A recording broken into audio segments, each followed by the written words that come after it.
Do you really know the people around you? You might think you do. You've probably learned to spot the obvious red flags: anger, control, lies. But what if I told you that the most dangerous people don't come with a warning sign? They smile, they comfort, they show up when you need them most. Sometimes they even share your last name. The real threat isn't in what people show you, it's in what they don't even know about themselves.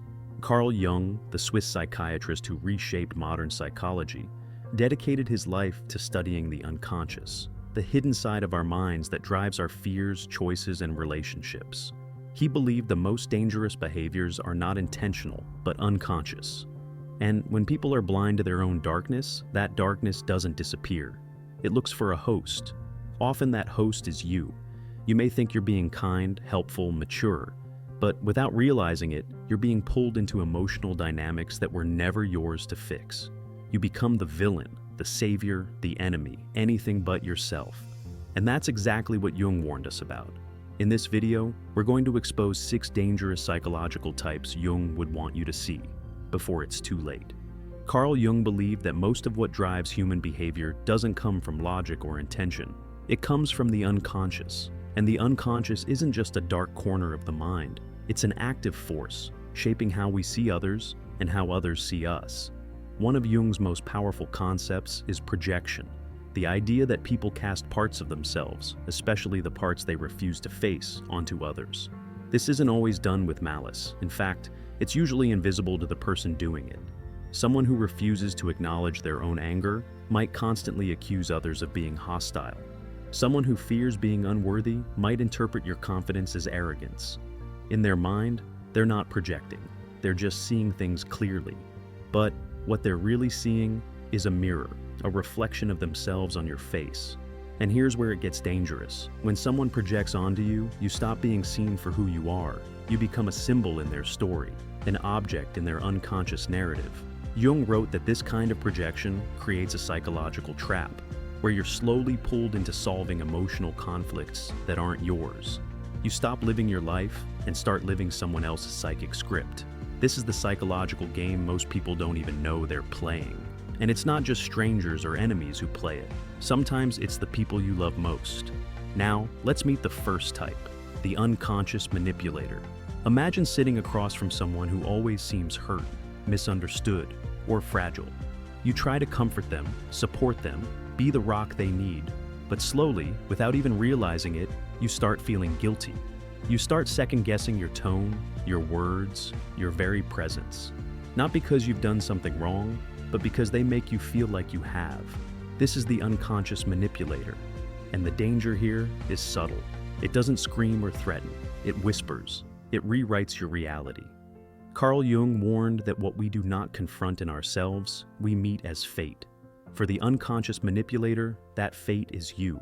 Their unresolved wounds, abandonment, shame, fear, don't stay hidden.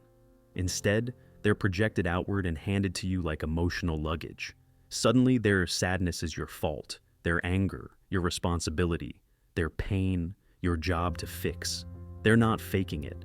That's what makes this so confusing. These people are often deeply emotional, sensitive, and even loving, but their inner world is in chaos. And instead of looking inward, they project outward. They don't see you as you are, they see you as a symbol, a parent who failed them, a partner who betrayed them, a savior who must fix everything. You become the stage for their inner drama, and the more you try to help, the more entangled you become. You start to shrink your presence, censor your needs, doubt your instincts, because everything becomes about them. Jung described this as a symbolic relationship. It's when the other person stops seeing your soul and instead reacts to you as a projection of their own unconscious material. And the deeper this dynamic goes, the harder it is to escape.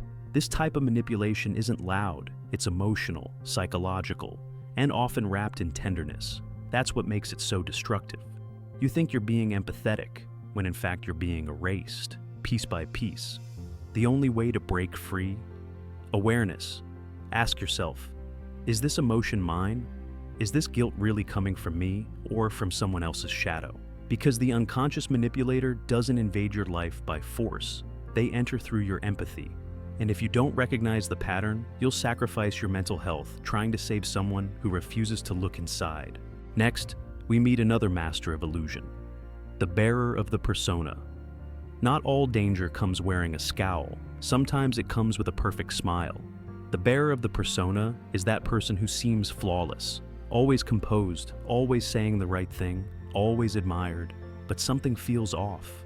You can't quite put your finger on it. It's as if you're interacting with a script, not a person. Carl Jung described the persona as the social mask we wear, the version of ourselves we present to the world. It helps us play roles: friend, parent, employee. It's not inherently bad. But when someone begins to believe they are the mask, when their identity fuses with this performance, they lose all connection to their authentic self. And that's when the persona becomes dangerous. The bearer of the persona has built their entire identity around being acceptable. They suppress anything messy, real, or vulnerable because deep down, they fear that if the mask slips, they'll be rejected. But that suppression comes at a cost. Their emotional truth, their shadow, everything raw and real is locked away. And guess who pays the price? You. Interacting with them feels sterile. You sense their reactions are rehearsed, their empathy calculated. They say the right things, but something in you feels unacknowledged, like you're performing too. You start filtering your emotions to match theirs. You hide your own spontaneity. You mold yourself to their ideal. Why?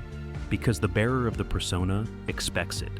They want you to fit into the stage play they've built for themselves. If you express real pain, doubt, or conflict, they become uncomfortable, even distant. Not because they don't care, but because they've buried their own emotional mess so deep, yours feels like a threat. Jung warned that over-identifying with the persona blocks the path to individuation, the process of becoming whole. The mask isn't the problem. Believing the mask is who you are, that's the danger. The bearer of the persona doesn't intend to harm, but their need for control and image slowly erodes authenticity in themselves and in you. And when everything authentic is denied long enough, it doesn't disappear. It builds pressure, and eventually, it explodes. Which brings us to the next type, the owner of the repressed shadow. There's a kind of person who seems composed, reasonable, and even admirable. They never raise their voice. They always do the right thing. But something about them feels tightly wound, like a storm that hasn't happened yet. This is the owner of the repressed shadow. Carl Jung described the shadow as everything about ourselves that we reject, suppress, or deny. It includes our impulses, desires, anger, jealousy, anything we consider unacceptable. And when someone refuses to face their shadow, it doesn't dissolve. It festers. The owner of the repressed shadow has spent years, sometimes a lifetime, trying to be good. They repress any emotion that might disrupt their ideal image. Anger becomes silence. Envy becomes fake humility. Desire becomes judgment. They seem morally superior, but it's a mask for deep internal tension, and eventually, that tension breaks. The explosions are sudden and brutal. A harmless comment turns into an argument. A minor mistake unleashes disproportionate rage. The outburst shocks you, not because of what you did, but because of what they've buried. Jung warned that the stronger the persona, the darker and more dangerous the shadow. These people often live with chronic resentment. They condemn others for showing the very emotions they can't admit to feeling. They judge vulnerability, mock spontaneity, and demand perfection.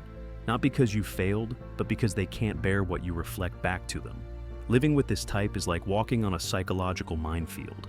Everything seems calm until it's not. You start anticipating explosions before they happen. You censor yourself. You avoid topics. You shrink. And what's worse, you might begin to think it's your fault, but it's not.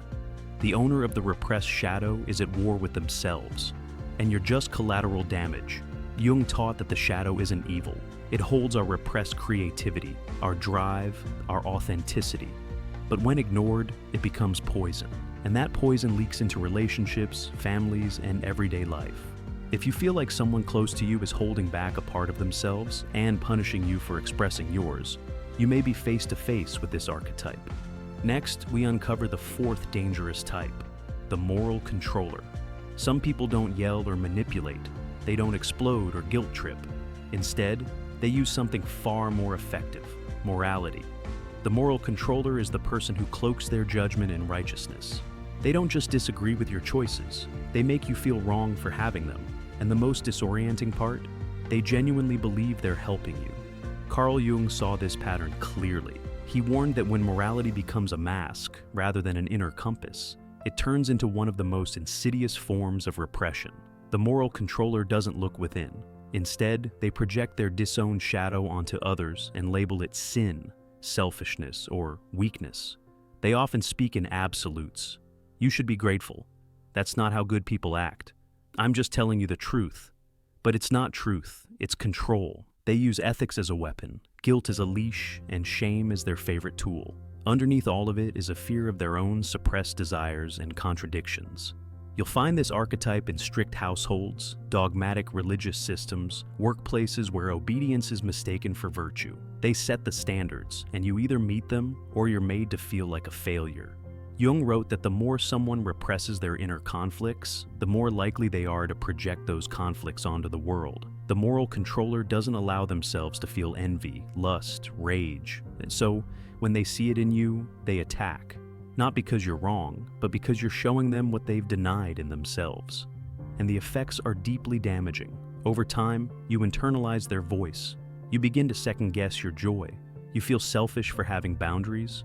You suppress your needs to avoid their disapproval. And slowly, you stop living for yourself and start performing for their approval. This is how the moral controller gains power. Not by force, but by convincing you that your own inner compass can't be trusted. Jung taught that where there is extreme moralism, there is usually a deep lack of self-awareness. The more rigid the rules, the more fragile the soul behind them. If you've ever felt judged for simply being human, you might be dealing with a moral controller. Next, we step into more chaotic territory, the complex individual. One moment they're kind, loving, full of laughter. The next, they're distant, explosive, or emotionally withdrawn. And you have no idea what triggered it. No warning, no clear reason, just a sudden change that leaves you confused, anxious, and walking on eggshells. This is the complex individual. Carl Jung described complexes as clusters of repressed emotion, memory, and trauma. Small personalities inside us, shaped by the past, but still influencing the present. And when a person is ruled by these inner complexes, they're no longer responding to you. They're reacting to ghosts. You might make a simple comment, and suddenly they accuse you of disrespect. You forget to respond to a text, and they feel abandoned. It's not rational. It's reactive. You're not triggering them. Their unhealed past is. Jung explained that these complexes operate like emotional puppeteers. They take over the psyche without warning. The person may seem possessed by anger, jealousy, or despair, only to later return to calm, even apologize, without ever realizing what truly happened. That unpredictability is what traps you. You hold on to the good moments, the warmth, the closeness, and tell yourself, they're not always like this. But those moments come at a cost. You start shrinking, editing yourself, avoiding anything that could set them off. You begin living in fear of emotional landmines. Over time, your own stability starts to erode. You question your words, your actions, even your memory. And slowly, their chaos becomes your confusion. Jung warned that unless these complexes are recognized and integrated, they will dominate a person's life and damage those around them. The complex individual isn't evil, they're wounded, but that doesn't make their behavior less destructive. If someone in your life makes you feel like you're stuck in a storm you didn't cause, you may be living with this type. And the next kind is even more silent, but just as dangerous. Let's meet the psychic vampire. Some people don't argue, they don't explode, they don't blame. But after spending time with them, you feel tired, drained in a way you can't explain. Not physically, but emotionally, like your spirit has been quietly siphoned. This is the psychic vampire. Carl Jung didn't use that exact term, but he knew the dynamic well. In his writings on symbiosis and emotional enmeshment, he warned that some people, because they are unable or unwilling to support their own psychic life, latch onto others and feed off their energy. Not out of malice, but because they simply don't know how to stand on their own. The psychic vampire shows up as needy, vulnerable, endlessly in crisis. They may seem sweet, even loving, but beneath the surface is an emptiness that no amount of your care can fill. You start by offering comfort, then you give time, then space, then parts of yourself. Before you know it, you've become their emotional crutch. And if you try to step back, they make you feel guilty, cold, selfish. They might say things like, "I thought you cared about me," or "You're the only one who understands me." These aren't just words, they're subtle hooks that make you question your boundaries. Jung warned that these types of unconscious entanglements are some of the greatest threats to individuation, the process of becoming a whole and separate self. The psychic vampire doesn't want you to grow apart. They want you to stay close, so close that you begin to forget where they end and you begin. The worst part? You think you're helping. You think you're being compassionate, but in reality, you're slowly disappearing. These people don't just drain your time, they drain your identity, your spontaneity, your joy. And when you finally realize it, the damage is often already deep. Breaking free requires not just distance, but awareness. You have to reclaim your sense of self, your energy, your emotional sovereignty, because the psychic vampire won't take it by force.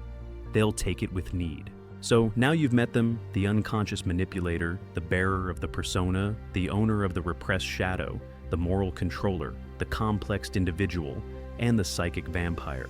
6 psychological types that Carl Jung believed could quietly shape, strain, or even sabotage your life.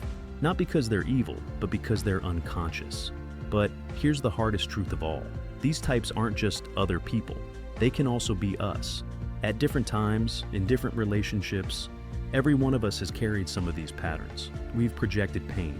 We've avoided truth. We've clung to others for validation. The question is not whether we've done it, but whether we're willing to see it. Jung didn't teach these ideas so we could point fingers. He taught them so we could wake up. He believed that freedom begins with awareness, that the moment you can name the shadow, you stop being its puppet. So, take a moment. Think about the people in your life. Think about yourself. What role have you been cast into? And which ones have you unknowingly played? Because seeing the truth, even when it hurts, is the first step to becoming whole.